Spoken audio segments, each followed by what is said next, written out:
Mr. President, honorable head of states and governments, dignitaries and ladies and gentlemen.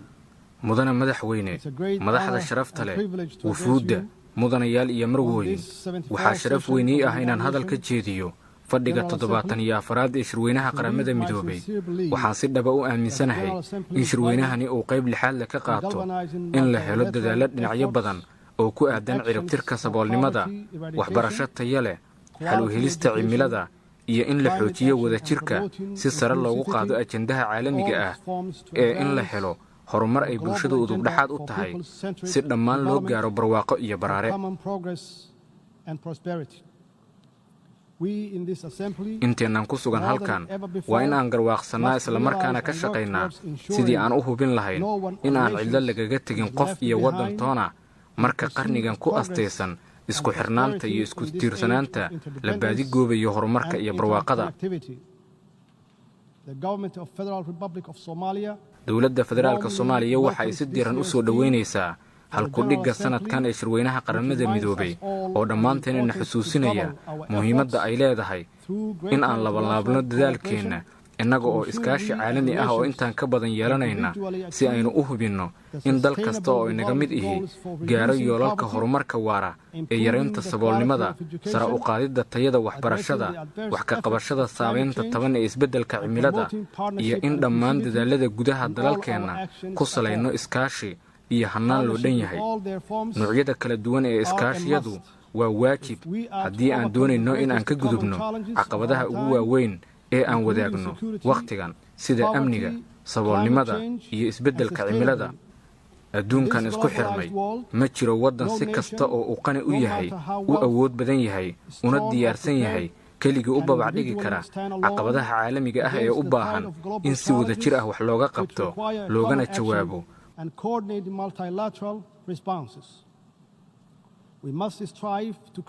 waa inaan ku dadaalnaa sidii aan u abuuri lahayn jawigii loo baahnaa si aan kelikeli iyo wadajirba u gaarno barwaaqo iyada oo la raacayo yoolalka xalalka waara. waxaan ku faraxsanahay inaan maanta halkan la joogo saaxiibadeenna qiimaha leh oo kuwo badan oo ka mid ahi waxaan uga mahad celinaynaa doorka togan ay ka qaadanayaan socdaalka guulaystay ee Soomaaliya sida buuxda ugaga soo kabanayso tagtadii adkayd. waxaan sidoo kale qaramada midoobay abaal uga haynaa doorka joogtada ah ee ay ka qaataan horumarka ay Soomaaliya ku tallaabsanayso. waanu sii wadaynaa inaynu qaramada midoobay kala shaqayno meel marinta iyo hirgelinta ajandaheenna horumarka qaranka ee loo dhan yahay. dhab ahaantii Soomaaliya waxay tusaale fiican u tahay muhiimadda iyo guusha hannaanka caalamiga ah ee adduunka maadaama oo ay wax badan ka dheeftay taageerada qaramada midoobay iyo tan waddamada xubnaha ka ah dhabbada dib u soo kabashada Soomaaliya ee hormuudka ka yihiin shacabkeenna adkaysiga badan iyo dowladdu waxa ay ahayd mid aad u dheer.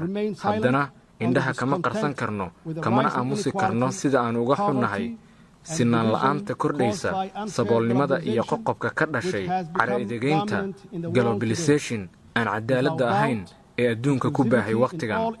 shaki la'aan waa in si wada jira oo loo dhan yahay looga howlgalaa haddii la doonayo in la dardargeliyo dadaalada caalamiga ah ee ku aadan nabadgelyada adduunka, ciribtirka saboolnimada, waxbarasho taya leh, wax ka qabashada cimilada iyo qodobada kale. mudane madaxweyne Soomaaliya waxa ay sidoo kale door muhiima ka ciyaaraysaa horumarka bulsho iyo dhaqaale ee Geeska Afrika. waxaanu kalsooni ku qabnaa in iskaashiga ka dhexeeya dalalka Geeska Afrika ay sare u qaadi doonto horumarka dhaqaale, xasiloonida siyaasadeed, isku xirnaanta bulsho iyo dhaqan iyo tan ugu muhiimsan oo ah iskaashiga dhanka ammaanka ee u dhexeeya dalalka Geeska. gobolka Geeska Afrika waxaa ka jira fursado badan oo koboc iyo horumar dhaqaale oo ay dadkiisa ka faa'iidaysan karaan haddii aan sii xoojinno xiriirka siyaasadeed, bulsho iyo dhaqaale ee u dhexeeya dalalkeenna iyo saaxiibada caalamka. dalalka Geeska Afrika keligood kuma aha dadaalka ay ugu jiraan inay dalalkooda iyo dadkooda u suurtageliyaan mustaqbal wanaagsan, maxaa yeelay waxaan leenahay saaxiibo badan oo dhammaanteen arrintaas nagu garab taagan in nabad iyo amni laga suurtageliyo caalamka oo dhan. waana u mahad celinaynaa. Dowladda Soomaaliya waxa ay ku howlan tahay sare u qaadidda isdhexgalka dhaqaale ee gobolka, waxayna ganacsatadeeda ku dhiirigelinaysaa inay maalgashadaan dalalka Geeska Afrika. sidaasi awgeed waxaan bogaadinayaa maalgashiga joogtada ah ee bulshada Soomaaliyeed ku samayso Jamhuuriyadda Kenya, taasi oo dhab ahaan qayb ka ah horumarka dhaqaale.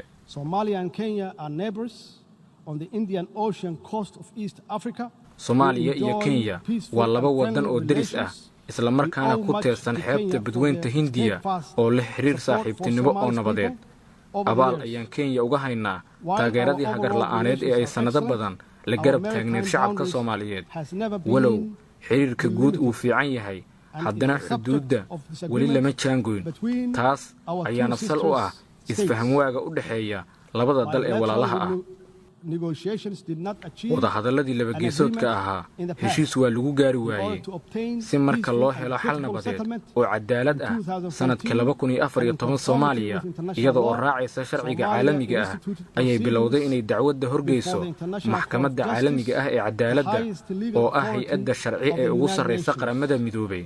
waxaana ku faraxsanahay in maxkamaddu caddaysay in sharciyad iyo awood ay u leedahay in ay ka garnaqdo khilaafka, isla markaana ay dhegaysyadii ugu dambeeyey ee kiiska u qoondaysay toddobaadka ugu horreeya Nofeembar. Soomaaliya maadaama ay tahay xubin ka tirsan qaramada midoobay, ayna qayb ka tahay una hoggaansan tahay sharciga maxkamadda, waxaa ka go'an inay ka dhur sugto dhammaadka hannaanka xalka garsoorka. Soomaaliya waxa ay ballan qaaday inay u hoggaansami doonto xukunka kama dambaysta ah ee maxkamadda iyo in ay aqbasho xadka ay maxkamaddu jaangoyso, maadaama arrintu tahay mid la xiriirta sharciga caalamiga ah. xukunka maxkamaddu waxa uu sidoo kale qabanayaa Kenya. waxaynu ku kalsoonnahay in marka xukunka la soo saaro, isla markaana la jaangooyo xuduudda, in xal waara loo heli doono khilaafka muddada dheer soo jiitamayay. waxaa intaasi dheer in 3 Sebteembar 2019 golaha nabadgelyada iyo ammaanka ee Midowga Afrika ay caddeeyeen in midowgu aanu awood u lahayn in uu farageliyo kiiska oo hadda hor yaalla maxkamadda caalamiga ah. mudane madaxweyne, waxaan sidoo kale jeclahay inaan idinla wadaago in habeenkii Talaadada 24 Sebteembar 2019 madaxweynaha Masar mudane Sisi oo sidoo kale ah gudoomiyaha Midowga Afrika ee hadda uu soo qabanqaabiyey isla markaana shir gudoomiyey kulan barbar socday shirweynaha guud ee qaramada midoobay ee ka dhacay New York oo u dhaxeeyay aniga iyo madaxweynaha Kenya ee Uhuru. kulanka oo ahaa mid miro dhal ah, waxaa la isku raacay in dib loo soo celiyo xiriirkii walaalnimo ee wanaagsanaa iyo in la xoojiyo iskaashiga diblomaasiyadeed iyo midka siyaasadeed. waxaa intaasi dheer inaan isku afgarannay in khilaafka badda ee u dhexeeya labada dal loo daayo maxkamadda caalamiga ah si ay u xalliso. Soomaaliya waxaa ka go'an inay xiriir fiican la lahaato Kenya iyo dhammaan dalalka kale ee gobolka. dowladda Soomaaliyeed waxaa ka go'an ajandaheeda nabadeynta iyo dowlad dhiska. waxaanu ilaa hadda guula ka gaarnay xaqiijinta siyaasad loo dhan yahay, xoojinta dimuqraadiyadda iyo adkaynta hay-adaha qaran ee udub dhexaadka u ah in la helo bulsho xooggan. waxaan idinla wadaagayaa in dowlad goboleedyada qaarkood ay ka qabsoomeen doorashooyin, taasi oo hordhac u ah doorashooyinka heer qaran ee baarlamaanka iyo madaxtinimada ee la qorsheeyey inay qabsoomaan sanadka 2021. waxaa naga go'an in aan fududeyno in guul laga gaaro arrintan iyada oo loo marayo sharciga doorashooyinka oo ah mid loo dhan yahay, diiwaangelinta codbixiyaasha iyo in bulshada lagu wacyigeliyo muhiimadda ay siyaasadda loo dhan yahay u leedahay horumarka dalka. marka tan la fiiriyo, waxaa caddaanaysa in Soomaaliya tusaale taariikhiya u tahay dib u habaynta, adkaysiga, horumarka iyo dib u soo kabashada ay bulshada hormuudka ka tahay. wadahadalladeenna heer qaran waxaa hadda diiradda lagu saarayaa xaqiijinta siyaasad loo dhan yahay, tayeynta adeegyada dowladda, dib u habaynta maaliyadeed iyo dhaqaale, kobcinta dhaqaalaha, dowlad wanaagga, sare u qaadidda iskaashiga heer gobol iyo sidii ugu dambayn looga guulaysan lahaa haraadiga sunta ah ee argagixisada caalamiga ah annaga oo kaashanayna saaxiibadayada gudaha iyo dibadda. dowladdu laga soo bilaabo markii ay xafiiska la wareegtay waxa ay xoogga saartay qarashkii ugu badnaana ku bixisay amniga, maxaa yeelay waxaa ku xiran dhammaanba arrimaha kale sida tirtiridda saboolnimada, waxbarasho taya leh, wax ka qabashada cimilada iyo wadajirka. annaga oo kaashanayna saaxiibadeenna caalamka ayaan waxaan si joogto ah uga shaqaynaa tirtiridda argagixisada xag jirka ah iyo howlgalladooda Soomaaliya. arrintani marnaba ma aha mid fudud sababtoo ah al-shabaab waxa ay adeegsataa taatikooyin cunfi iyo fuleynimo ku astaysan sida qarxinta muwaadiniinta aan waxba galabsan iyo ganacsiyada gaarka loo leeyahay. si kastaba marka laga eego istiraatiijiyadeenna guud ee xagjirnimada lagaga badbaadinayo dadka qaybta ka ah howlgallada militari ee guulaystay, deegaanada laga qabsaday al-shabaab iyo xoojinta awoodda ciidanka qaranka Soomaaliya, waxaan ku kalsoonnahay in dadaalada wadajirka ah ee aan la leenahay AMISOM iyo saaxiibadeenna caalamka ay miro dhalayaan, taasi oo ay faa'iido ugu jirto Soomaaliya, shacabkeeda iyo sidoo kale xasiloonida gobolka iyo tan caalamka. waxaan dhismihiisa wadnaa ciidan xoog leh oo si fiican loo tababaray iyo sidoo kale hay-ado ammaan oo udubdhexaad ay u tahay ilaalinta xuquuqda bini'aadamka, kuwaasi oo mas'uuliyadda amniga Soomaaliya la wareegaya. dowladdeennu iyada oo kaashanaysa AMISOM iyo saaxiibadeenna kale ee caalamka waxa ay si xooggan uga shaqaynaysaa in yoolkaas la gaaro iyada oo la raacayo qorshaha amniga qaranka. halkan marka la joogo waxaan rabaa inaan u mahad celiyo geesiyaasha ciidanka xoogga Soomaaliyeed, rag iyo dumar, dhammaan dalalka ciidamada ugu deeqay AMISOM iyo dhammaan saaxiibadeenna caalamka ee siyaabaha kala duwan haddana muhiimka ah noogu taageera howlgallada amniga. waxaa xusid mudan in sinaba aanay u sahlanayn dib u habeynta ballaaran ee aan wadno, balse dadaal iyo ka go'naan kadib waxaa hadda diiwaan gelinay dhammaan ciidanka qalabka sida. waxaa sidoo kale dhowaan la soo gabagabaynayaa baaris lagu wada guud ahaan hay-adaha amniga dalka. diiwaangelinta ciidanku waxa ay dowladda u fududaysay in ay meesha ka saarto ciidankii been abuurka ahaa ee aan jirin iyo in ay qiimayso diyaargarowga dhanka howlgallada ee ciidanka.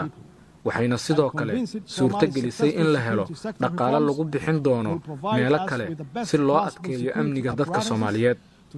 waxaan ku qanacsanahay in dib u habeynta miradhalka ah ee dhanka ammaanka ee Soomaaliya ay furo u noqonayso in aan helno hannaankii amni ee lagu ilaalin lahaa badqabka iyo horumarka ummadda Soomaaliyeed. dhab ahaantii waxbarasho taya leh waxa ay xoraysaa, awood siisaa, rajo ku abuurtaa, sidoo kalena daaha ka faydaa riyooyinka, himilooyinka iyo hal abuurka aadanaha, taas oo ka dhalanaysa in aan dhammaan helno caalam intaan ka sii wanaagsan. dhammaan dadaalada waxbarasho iyo guud ahaan dadaalada horumarineed ee meel kasta oo adduunka ka mid ah waa in buddhig iyo barbilow looga dhigaa waxbarashada, iyada oo taageero qaran iyo mid caalamka loo raadinayo. astaan muhiim ah oo muujinaysa dib u soo kabashada Soomaaliya ayaa ah baahsanaanta adeegyada waxbarashada dowladda iyo kuwa xarumaha gaarka loo leeyahay bixiyaan ee dhammaan heerarka kala duwan ee waxbarashada. waxaan si buuxda u fahamsannahay baahida loo qabo in la dhiirigeliyo lana taageero hannaanka iskaashiga dowladda iyo xarumaha gaarka loo leeyahay ku salaysnaa ee bixinta adeegyada waxbarashada, iyada oo ay dowladdu federaalku qaadanayso door kormeer iyo la socod. marka laga yimaado tagtadii adkayd ee aan soo marnay, ujeeddooyinkeennii waxbarasho ee muhiimka ahaa ee dowlad ahaan aan dejinnay waxaa ka mid ah hannaanka qaabka iyo maaraynta waxbarasho taya leh. tani waxa ay muhiimad u leedahay jiilalkeenna yaryar si ay ula jaan qaadaan dhaqaalaha caalamka ee cusub, isla markaana uga faa'iidaystaan waxna ugu biiriyaan yoolalka horumarka waara ee sannadka 2030. marka laga fiiriyo muhiimadda waxbarashada tayada leh u leedahay geedi socodka nabadaynta iyo dowlad dhiska iyo guud ahaan horumarka, dowladdeennu waxa ay bilowday dib u habeyn baaxad leh oo ujeedkiisu yahay in la baahiyo helitaanka waxbarashada ee carruurta, bulshada la hagraday, kuwa baahiyaha gaarka ah qaba, gabdhaha iyo wiilasha. sidoo kale waxaa naga go'an inaan kordhino tirada dadka waxbarashada isu diiwaan geliya iyo in aan waxbarashada ku salayno fursadaha suuqa si loo kobciyo dhaqaalaha loona abuuro shaqooyin aad loogu baahan yahay taasi oo keenaysa in kalsooni lagu abuuro shacabkeenna.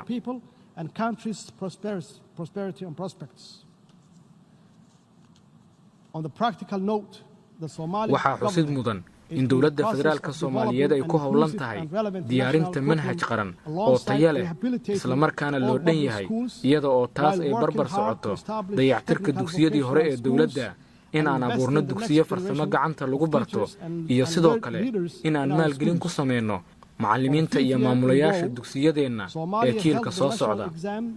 sanadkii shanaad ayaa ay Soomaaliya ku guulaysatay qaadista imtixaan heer qaran badanka ardaydeenna oo ay ka mid yihiin kuwa baahiyaha gaarka ah qaba sida kuwa arag la'aanta qaba ayaa ka qayb qaatay kuna guulaystay. waan ku faraxsanahay dhammaantood waxaanuna sii wadaynaa dadaalka aan wax kaga qabanayno fursadahooda waxbarasho iyo shaqaalaysiin annaga oo dejinayna siyaasado waxtar leh abuurayna iskaashiyo xooggan diyaarinayna goobo la heli karo oo waxbarasho sidoo kale waxaan abuuraynaa hoggaan waxbarasho si aan u tayeyno waxbarashadeenna guud ahaan caalamka.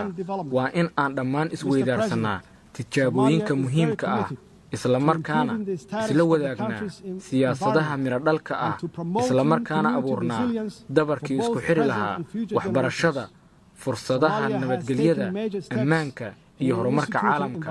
Soomaaliya waxaa ka go'an inay wax ka qabato xaaladda uu ku sugan yahay deegaanka dalku iyo in sare loo qaado adkaysiga bulshada ee jiilka hadda iyo kuwa soo socda.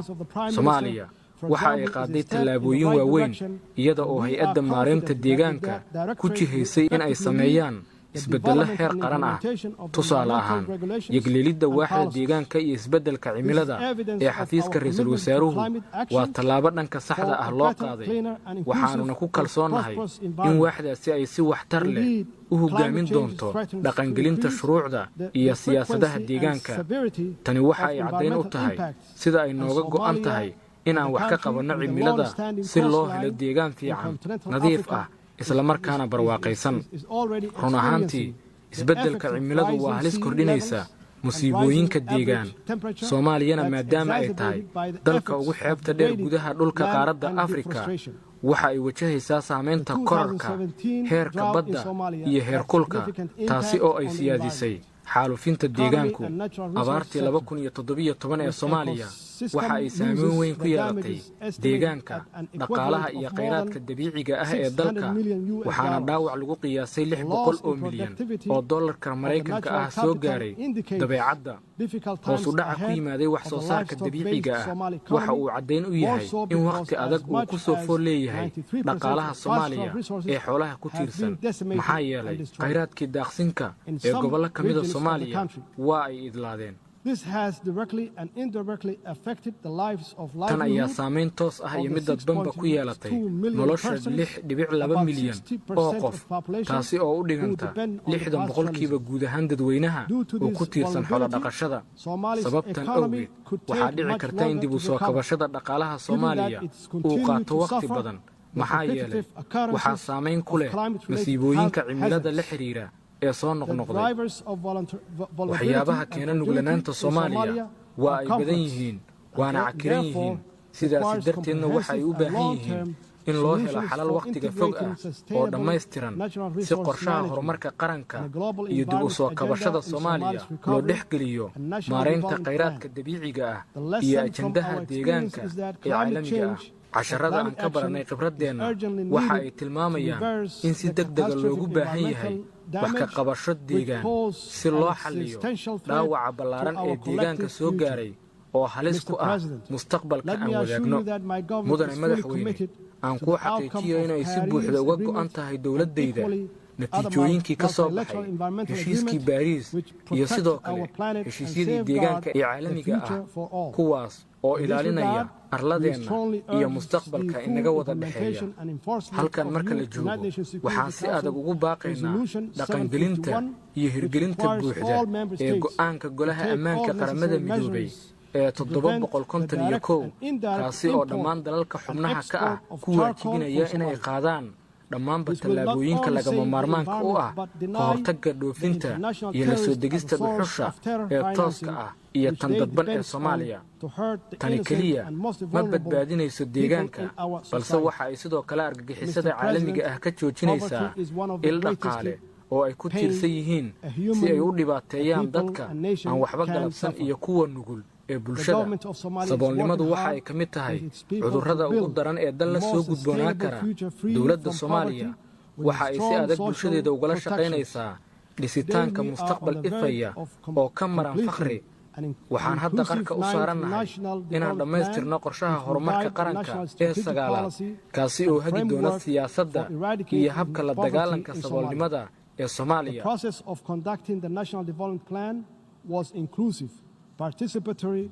Hannaanka lagu diyaariyo qorshaha horumarka qaranku waxa uu ahaa mid loo dhan yahay oo sare u qaadaya isla xisaabtan, daahfurnaan iyo mas'uuliyadda dhaqangelinta oo ah mid wadareed. Hannaanka aan ku ciribtirayno saboolnimadu waa in aan fursado dhaqaale u abuurno dalkeenna. Si aan taas u samaynana waxa aan ku howlanahay dib u habeyn ballaaran oo midho dhal ah kuna aadan dhaqaalaha iyo maaliyadda dalka, taasi oo ay hagayso barnaamijka hay-adda lacagta adduunka si loo xaqiijiyo deyn cafinta horraanta sanadka soo socda.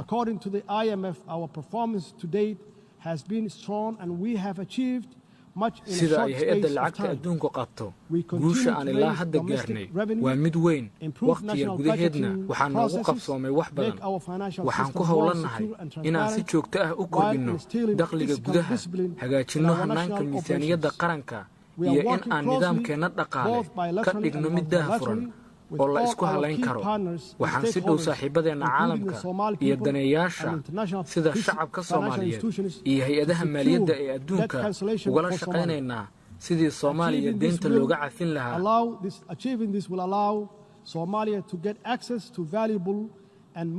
Gaarista himiladani waxa ay Soomaaliya u oggolaanaysaa inay hesho khayraad muhiim ah aadna loogu baahan yahay oo kabaya dakhliga gudaha si aan dhaqaale ugu helno halbowlaha ciribtirka saboolnimada, bixinta adeegyada dowladda sida waxbarasho tayo leh iyo amni, iyo in aan tallaabooyin waxtar leh qaadno si aan uga gaashaanno masiibada cimilada ee mustaqbalka. dib u habeynta dhaqaale iyo maaliyadeed waxaa garab socda dadaal dowladdu waddo oo ay kula dagaalamayso musuqmaasuqa si shilin kasta loogu bixiyo adeegyada dowladda. haddii aan doonayno inaan cirib tirno saboolnimada, inagama go'do in aan hal shilin ku luminno musuqmaasuq. sidaas si la mid ah waa in aan mar kasta hubinno qiimaha lacagta marka aan bixinayno qarashaadka dowladda si taasi inoogu suurtogeliso inaan ka hortagno musuqa. tani waa sababta aan toddobaadkii lasoo dhaafay u saxiixay sharciga la dagaalanka musuqmaasuqa. dowladdaydana waxaa ka go'an inay dhaqan geliso si dadka Soomaaliyeed loogu daneeyo. mudane madaxweyne, madaxda sharafta leh, wufuudda, mudanayaal iyo marwooyin, aan hadalkayga ku soo koobo aniga oo ku celinaya taageerada Soomaaliya ee ku aadan dadaalada caalamiga ah ee ciribtirka saboolnimada, waxbarasho tayo leh iyo wax ka qabashada cimilada. adduunkan la isku xirmay ee la wadaago halista iyo fursadda waa in aan dhammaanteen ka wada shaqaynaa sidii aan ku gaari lahayn horumar iyo barwaaqo wada jir ah. socdaalkeenna caalamiga ah ee ku aadan horumarka waara waxaa laga yaabaa in uu dheeraado, balse tallaabo kasta oo aan si wada jira u qaadno waxaa ka dhalanaysa in la helo bulshooyin xooggan iyo adduun cadaalad ka jirto iskuna xiran, taasi oo ay xoojin doonto iskaashiga inoo dhexeeya. mahadsanid mudane madaxweyne, dhammaantiin waa mahadsantihiin.